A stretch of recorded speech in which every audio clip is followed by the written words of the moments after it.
Hey coders, let's solve LeetCode 509 Fibonacci number. Before that, let's understand what Fibonacci series is. Fibonacci series simply एक series है numbers का जिसमें कि जो first number है as per the problem वो हमारा 0 है एंड जो सेकंड नंबर है सीरीज में वो हमारा 1 है एंड बाकी जो सारे नंबर है टी ऑफ एन वो अपने से एक पहले और सेकंड लास्ट उन दोनों के सम के इक्वल है। इस प्रॉब्लम को रिकर्सिवली हम ऑलरेडी कर रखे हैं, बहुत ईजी है, बट इस वीडियो में हम थोड़ा डीपी समझेंगे, इसको डीपी से सॉल्व करेंगे using both approach. It will be memorisation से एंड टैबुलेशन से, दोनों अप्रोच से समझने का ट्राई करेंगे इसे। तो रिकर्सिवली हम इसको कैसे सॉल्व कर सकते हैं? सिंपल, ऑलरेडी ये दे रखा है तो हमें उतना एफर्ट डालने की जरूरत भी नहीं है, राइट। रिकर्सिवली हम इसको कैसे सॉल्व करेंगे कि कोई भी जो नंबर है, जो भी नंबर है, for example we have 0 as the t0। First place पे हमारा 1 है, सेकंड पे हमारा 1 है, देन यहाँ पे क्या है 2, इन दोनों का सम होगा। सिमिलरली हर नंबर क्या होगा, अपने पिछले दो का सम होगा। 3, 5, 8, 13, 21, देन एंड कहीं इधर हमारा क्या होगा, टी ऑफ एन होगा। टी ऑफ एन कैसे निकलेगा? T of N will be equal to T of N minus one plus T of N minus two. और ये क्या है, ये जो प्रॉपर्टी है सब पे एप्लीकेबल है। 5 क्या है, इन दोनों के सम के इक्वल है। 21 क्या है, इन दोनों के सम के इक्वल है। तो इसे कहते हैं ओवरलैपिंग, जो कि प्रीवियस वीडियो मैंने बोला था कि हम प्रॉब्लम करके ओवरलैपिंग का मतलब समझेंगे। तो दिस इज ओवरलैपिंग सब प्रॉब्लम, राइट, जिसमें कि हमें सेम ही प्रॉब्लम सॉल्व करना है डिफरेंट डिफरेंट नंबर्स के लिए, इजंट इट? हर नंबर पे ये लॉजिक एप्लीकेबल है। तो that's all, this is the basic requirement of recursion. इसको कैसे सॉल्व करेंगे? रिकर्जन ट्री, आई होप कि अगर रिकर्जन कर रखे हो देन ये सब देख और सीख रहे हो। तो रिकर्सिवली हम कैसे करेंगे, टी ऑफ एन कैसे निकालेंगे? टी ऑफ एन, अगर मैं T of N minus one निकाल लूँ और T of N minus two निकाल लूँ, इन दोनों का सम ही क्या है, टी ऑफ एन है, isn't it? Similarly T of N minus one क्या है, T of N minus two and T of N minus three.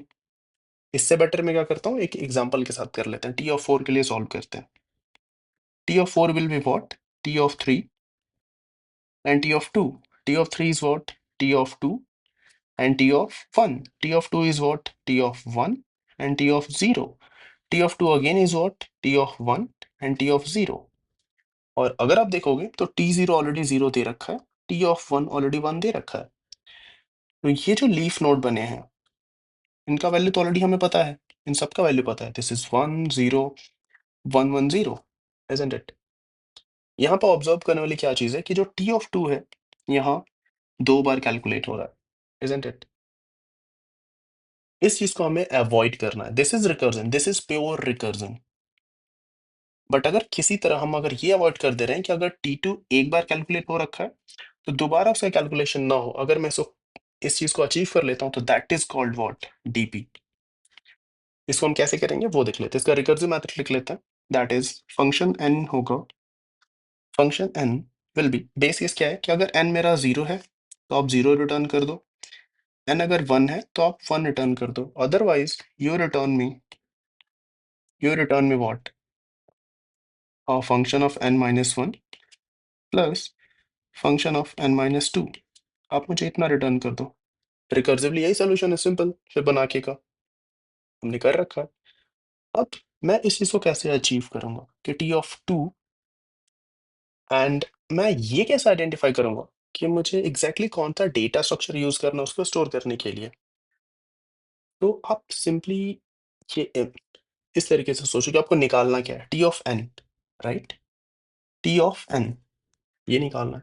T of N निकालने जाओगे तो आपको क्या क्या करना पड़ेगा, T of N minus one निकाल सकते हो, T of N minus two निकाल सकते हो, further N minus three N minus four, कहाँ तक, जीरो और वन। अगर आप देखोगे तो T of one T of zero, तो जितनी बार भी ये कॉल होगा टी ऑफ आई, अगर मैं टी ऑफ आई का हूं तो जो आई का रेंज होगा ना, आई जीरो से एन के बीच में ही होगा। अगर आप टी ऑफ एन निकालने जा रहे हो तो मैक्सिमम आपको मे बी आप T zero T one T two T three up to T of N ही निकाल पाओगे, आपको जीरो से लेके एन तक ही स्टोर करना पड़ेगा।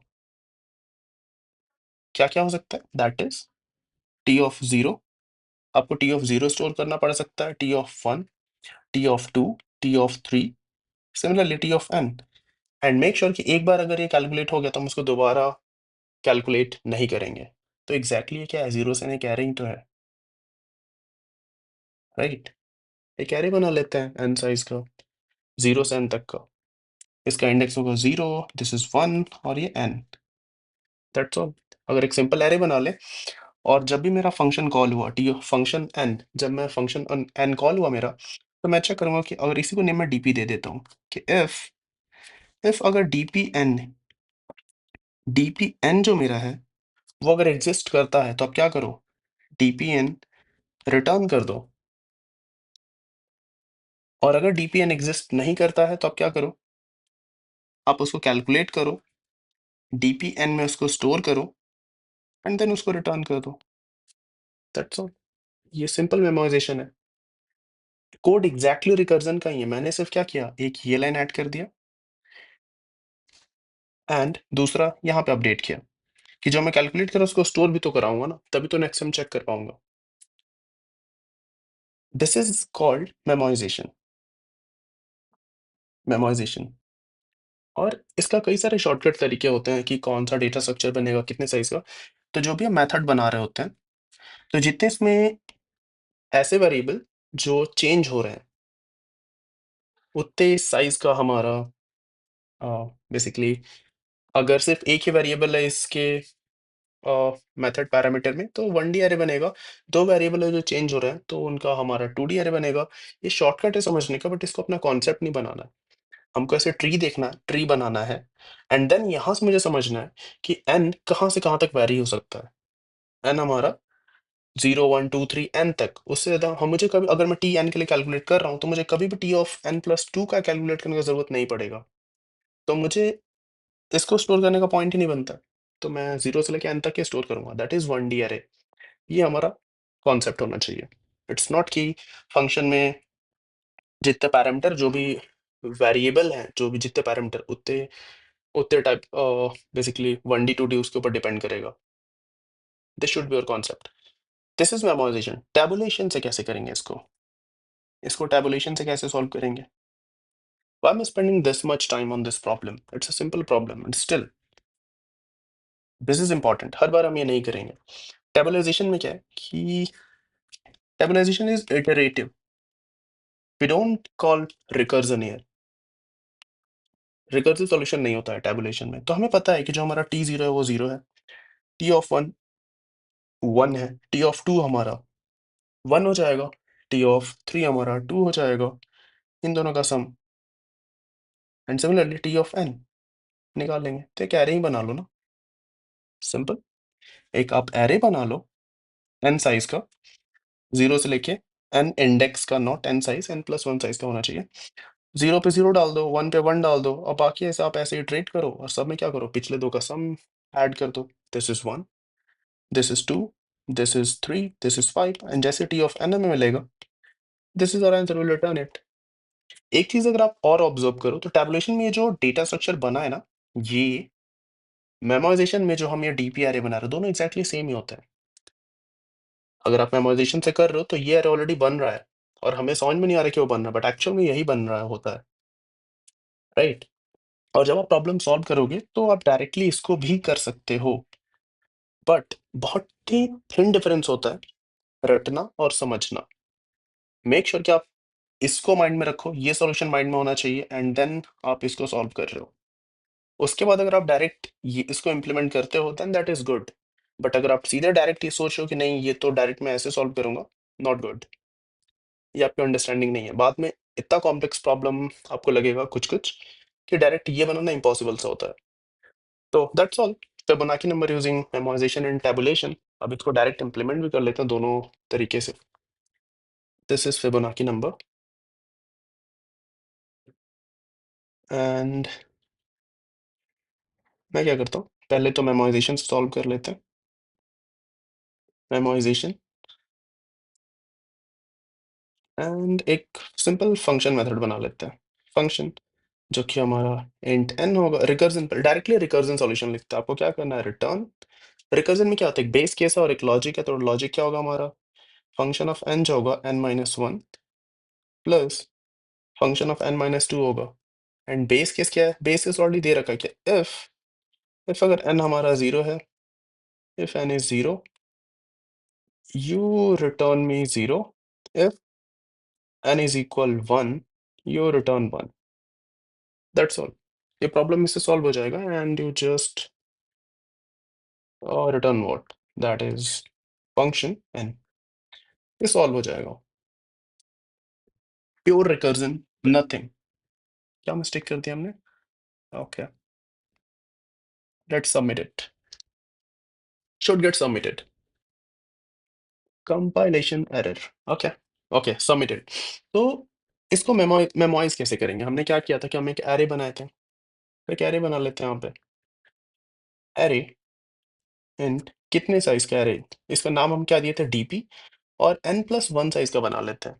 But how will we ensure कि मैं कैसे आइडेंटिफाई करूंगा कि हाँ मैंने कैलकुलेट कर रखा है कि नहीं कर रखा है? मैं सब में क्या कर देता हूँ, -1 दे देता हूँ। पूरे डीपी n+1 जो साइज है उसमें -1 दे दिया, और अगर -1 नहीं है इसका मतलब कि हमने कैलकुलेट कर रखा है। इसको हमें पास भी करना पड़ेगा फिर इधर, इज़न्ट इट? पास कर देते हैं इसको फंक्शन में, ताकि इसको डीपी एरे के बारे में पता तो हो। और सिंपल लॉजिक क्या है? लॉजिक इज कि if DP of n is not equal to -1, इसका मतलब कैलकुलेट हो रखा है, तो आप क्या करो, रिटर्न करो, रिटर्न डीपी n कर दो। एल्स अदरवाइज आप क्या करो, डीपी रिटर्न डीपी n में क्या करो, इसको स्टोर कर दो। ये मेथड बेसिकली क्या कर रही है, क्या रिटर्न कर रहा है? ये टी ऑफ n रिटर्न कर रहा है, राइट? nth Fibonacci number. तो ये जो है n-1 n-2, ये nth फिबोनाची नंबर है, उसको मैंने क्या किया, डीपी n में स्टोर भी कर दिया रिटर्न करने से पहले। आप इसको ऐसे कर लो,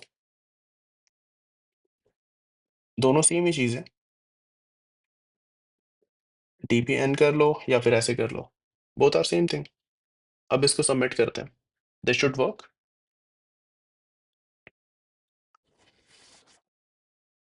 क्या मिस्टेक कर दिया हमने, फंक्शन ऑफ n, ऑब्वियसली अगर हमने फंक्शन में एक पैरामीटर बढ़ा दिया तो हमें डीपी यहाँ भी पास करना पड़ेगा और यहाँ भी पास करना पड़ेगा, that's all.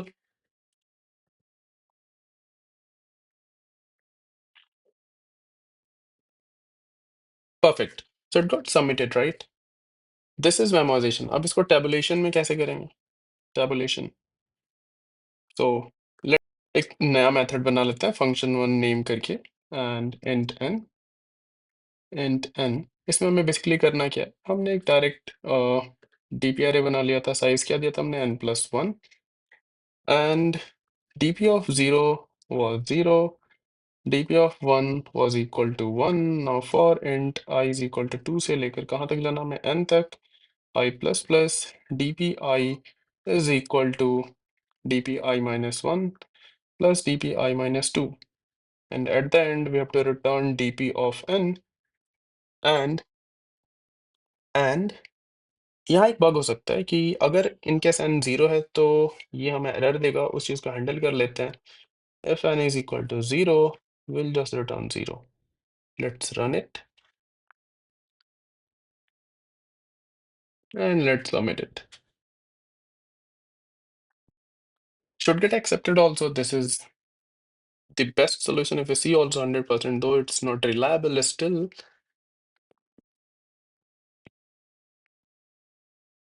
So that's all in this video. We solved Fibonacci. We went into detail about recursion tree, memoization, tabulation, both approach। I hope कि आप इसको समझो अच्छे से। Don't take shortcuts। जो बताने की ट्राई कर रहा हूँ उसको grasp करो अच्छे से। And yeah, that's all। Stay tuned. Give us a thumbs up if you like this video and subscribe to this channel। Take care. Bye bye।